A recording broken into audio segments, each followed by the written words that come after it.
All right, AP Hug. I know your favorite thing, video notes. Um, Sorry, but sometimes when the going gets tough, we gotta kind of resort to, I guess, extreme measures, and this would be an example of that. So I'm gonna go ahead and see what I can do here in about 30-ish minutes. Okay, and try to limit it to about that. We're going to start you off. We finished off there with cultural realms that we finished off together in class. So we're going to shift over here to globalization and cultural change. And this will be a little bit of a setup for us then getting into the diffusion of culture. So, how cultures spread. All right. So, let's go ahead and crank this out. Starting you off with here is just, again, our good friend, space time compression. And, this is where we start to make some connections back and forth between other units. Well, even more. We've already kind of looked at some. But and just going back to that idea that, we've seen all these big improvements in technology, whether it was just the switch over to electricity back in the, late 19th, early 20th century, the advent of radio and then television, and then the computer age kicking off in the 1970s, 1980s, and then moving on into the digital age here where it's really picked up pace in the 21st century.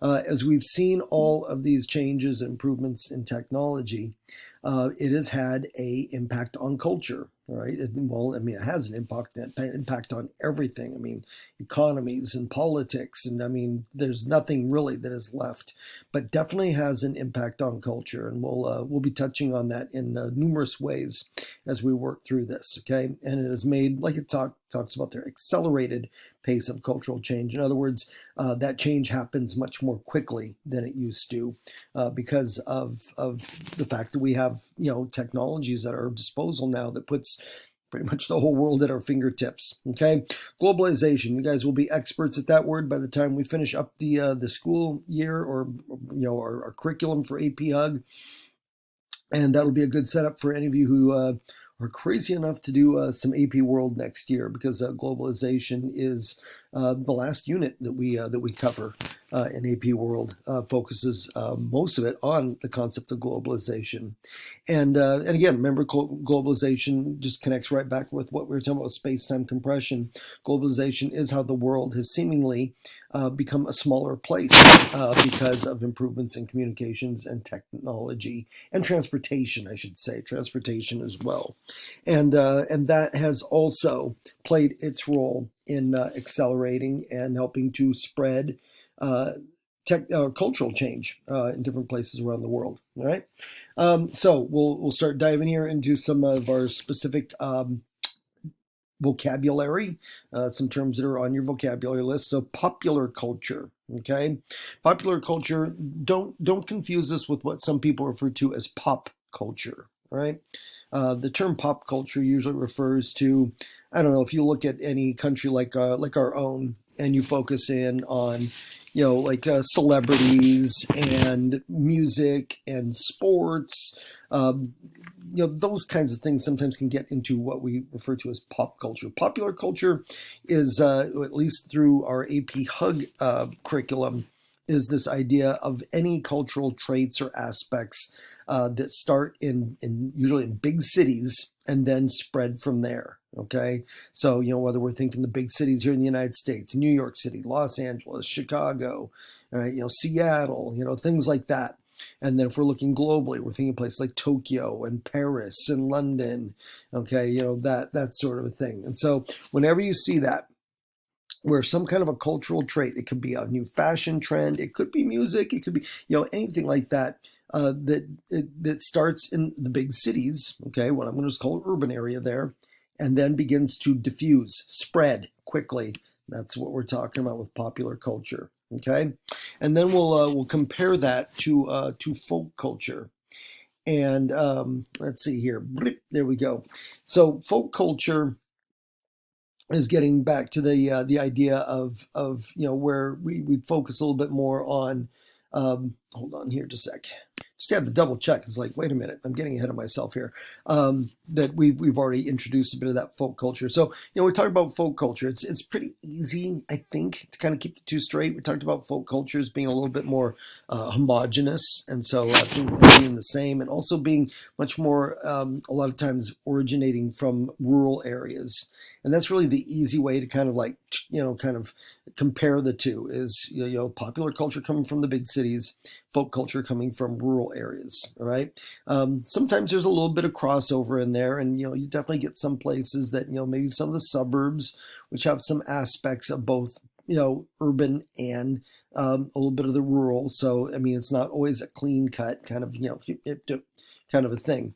My first example there, when we're kind of doing the whole one versus the other, and I'm giving you these as generalizations. Okay, they're not like hard and fast rules, and there's exceptions everywhere. You're going to find some people who live in an urban area who maybe follow along with kind of some folk culture kind of traditions and things like that.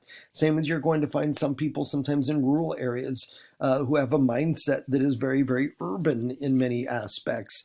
And so we can never think of this as black and white.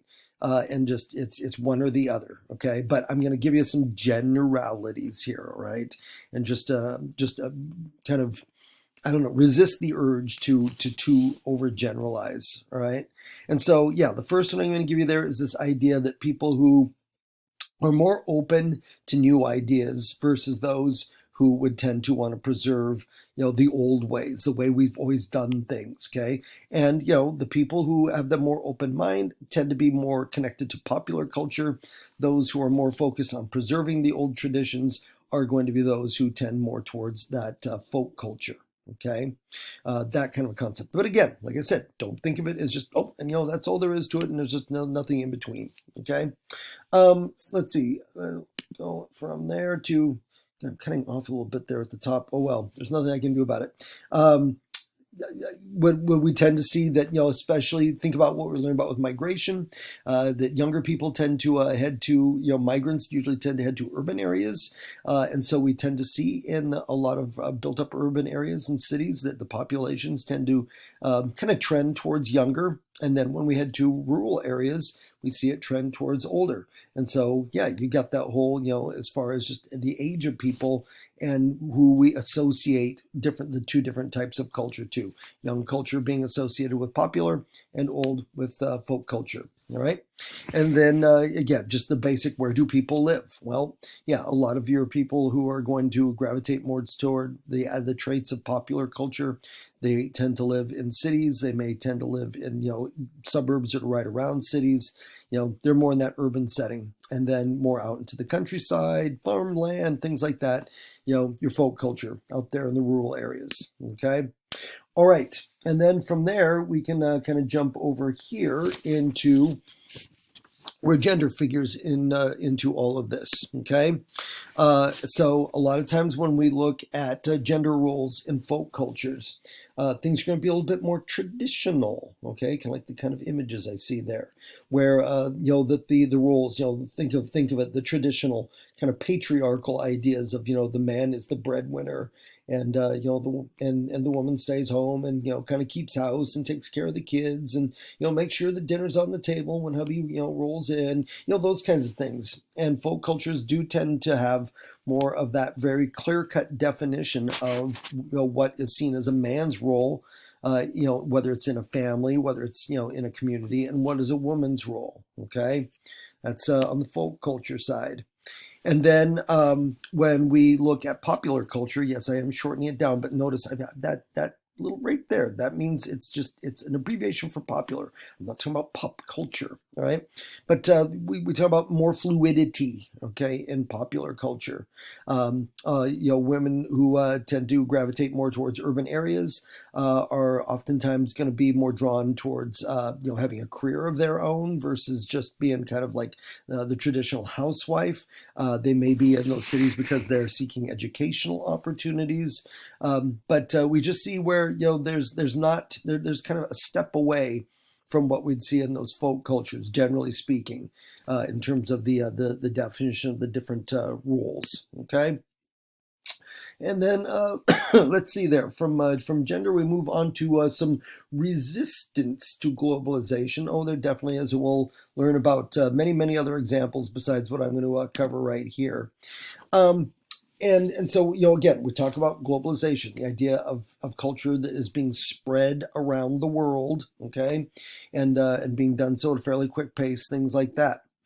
And so, one of the examples of cultural resistance to globalization is going to be people who maybe are more in the folk culture side of things. Okay, the people who cling a little bit more to traditions are going to be either kind of threatened or feel like that as they start to see what I have there is non-traditional roles starting to come in more and more that are involving women.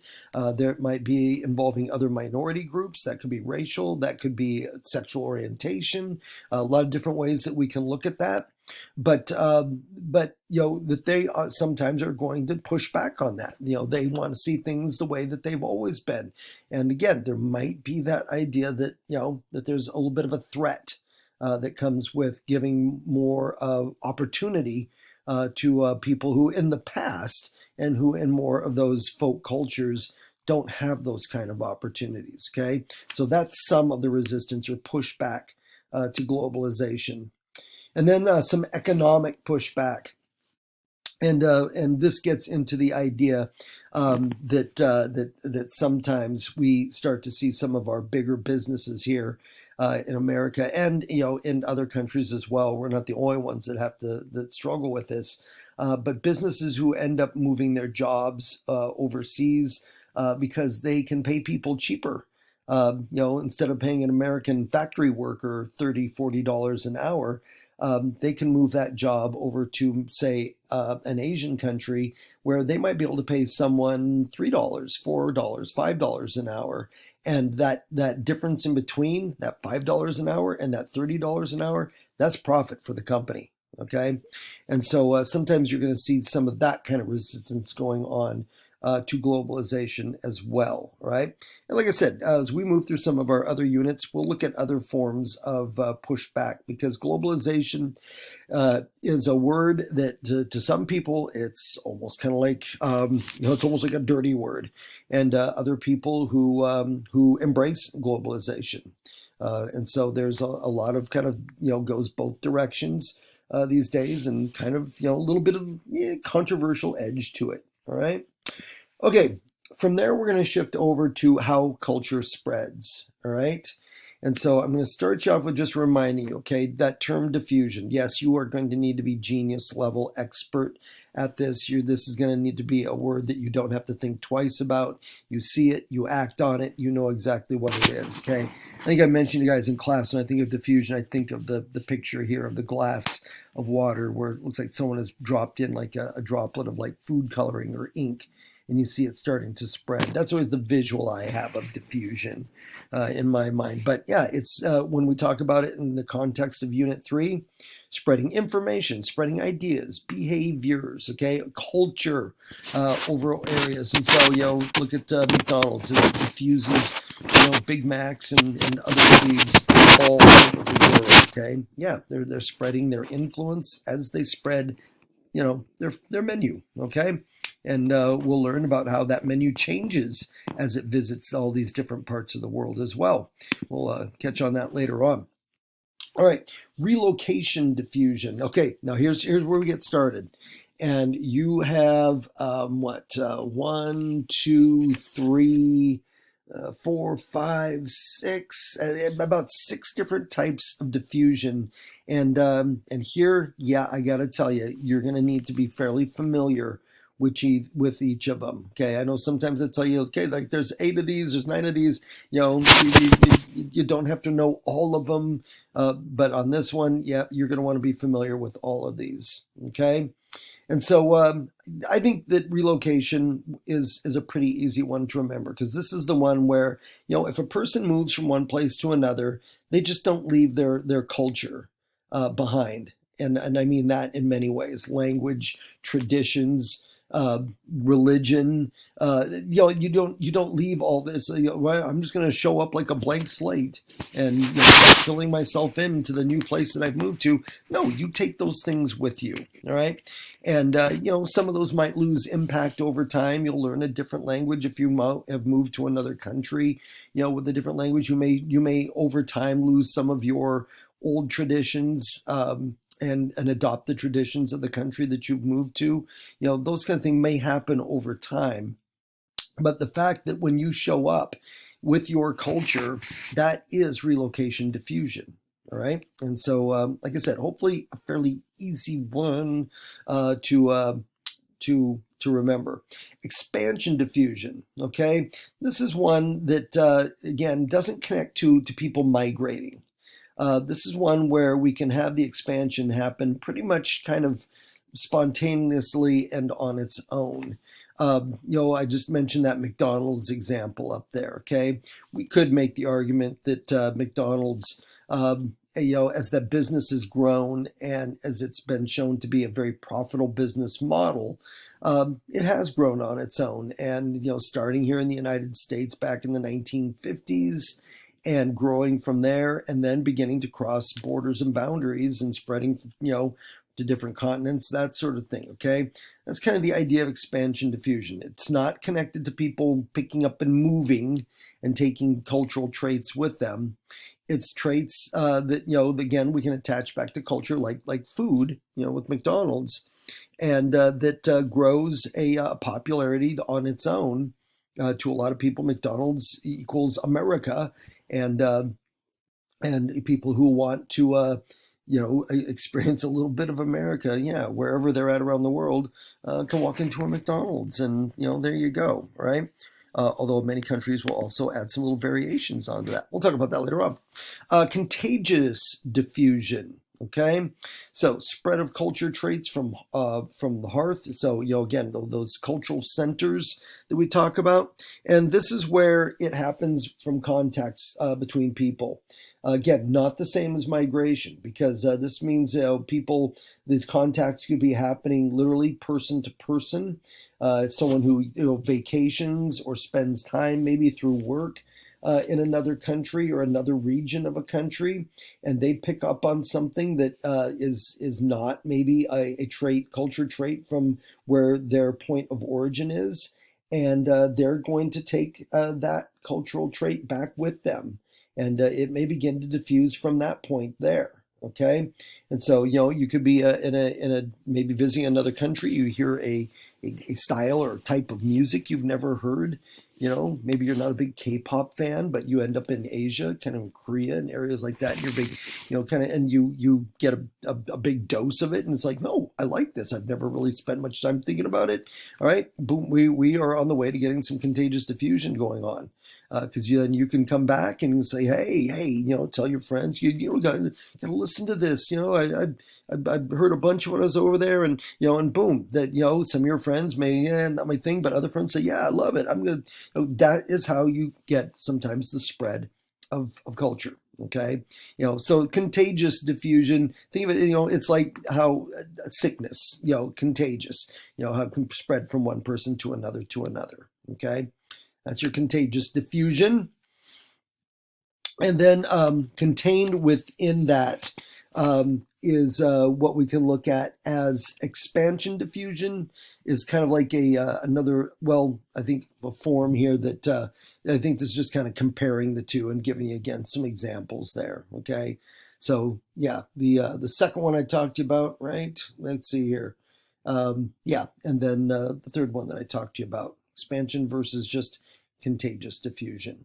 All right, so a little bit more there for you. If there's anything you see there you want to fit in your left column, you knock yourself out, and you can do that. But that's just kind of putting it in some different words for you. Okay, let's see. And from there, what do we got? We got we're not done yet. We got to get a few more here. Okay, and we'll go with here. There we go. There we go. Hierarchical diffusion. Again, I know I'm a little cut off there at the very top of the screen, but that is HIERARCHAL diffusion. Okay, And so, hierarchical diffusion, when we think of a hierarchy, we usually think of things being arranged top to bottom.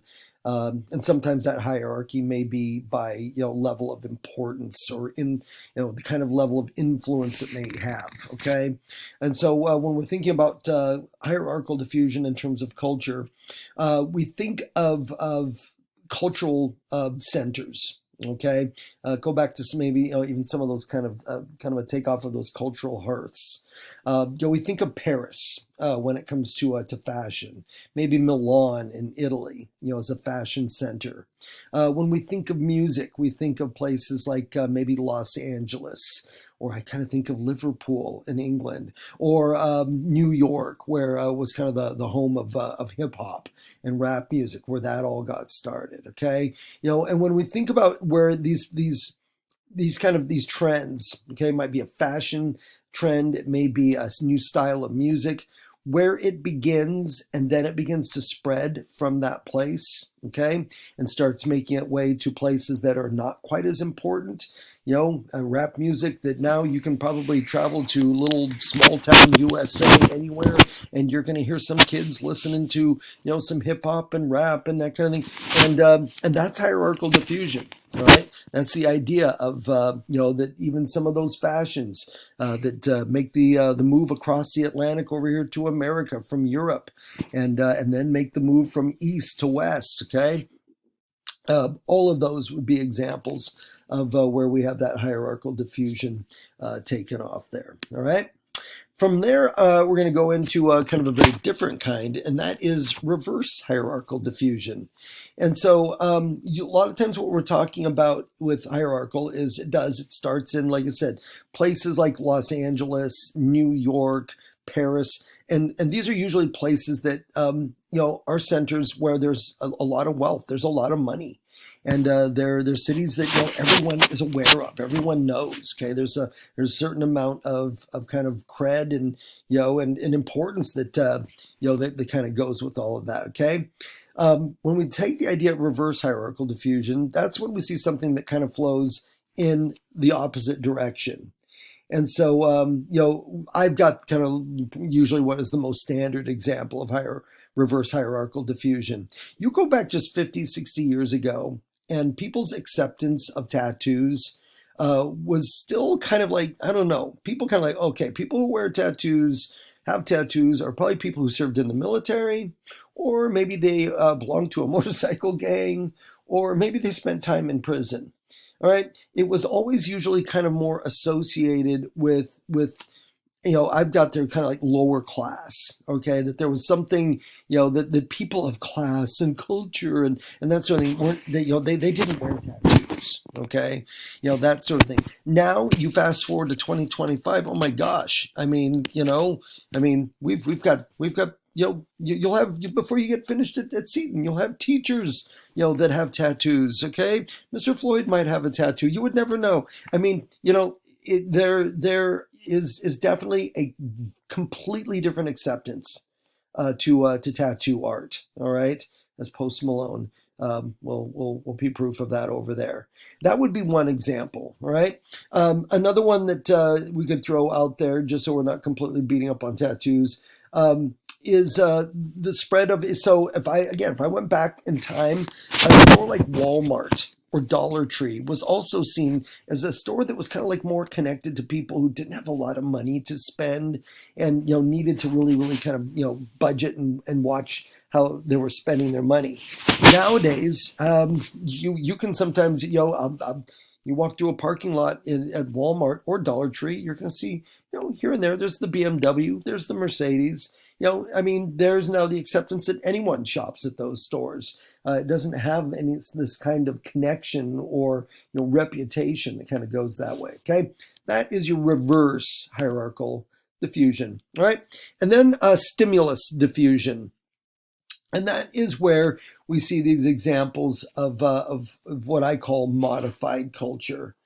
And so what we see going on with this is pretty much where, and I'm using this food example here, whereas a trait diffuses and starts moving into new cultures, that sometimes there are going to be little adjustments that are going to be made to accommodate that culture. Okay, so what I'm showing you there is that as McDonald's has made its spread around the world, you don't see the same exact menu everywhere you go. Okay, if you go into a McDonald's in Delhi in India, you're going to see the McCurry there. Okay, some food that some of their dishes that are made with that. You're going to see the McVeggie in some countries where there's not quite the same emphasis on everyone eating meat. Okay, you're going to see the crispy Chinese. If you're traveling in some of the Asian countries and visiting a McDonald's there, so it's like they make some amends and kind of again make some little carve outs here to reflect the culture that business has moved into, or that cultural trait. If I'm describing McDonald's, and the food as one of those cultural traits, that's what we're talking about with that. Okay, it's just this whole concept of that is stimulus diffusion, and that one is the end of all the different types of diffusion that you have to be expert on. Okay, all right, got about 4 minutes left. Let's see what we can do here. All right, so contacts between cultures and some of the impacts that happen as a result of that is what we're going to look at here with F.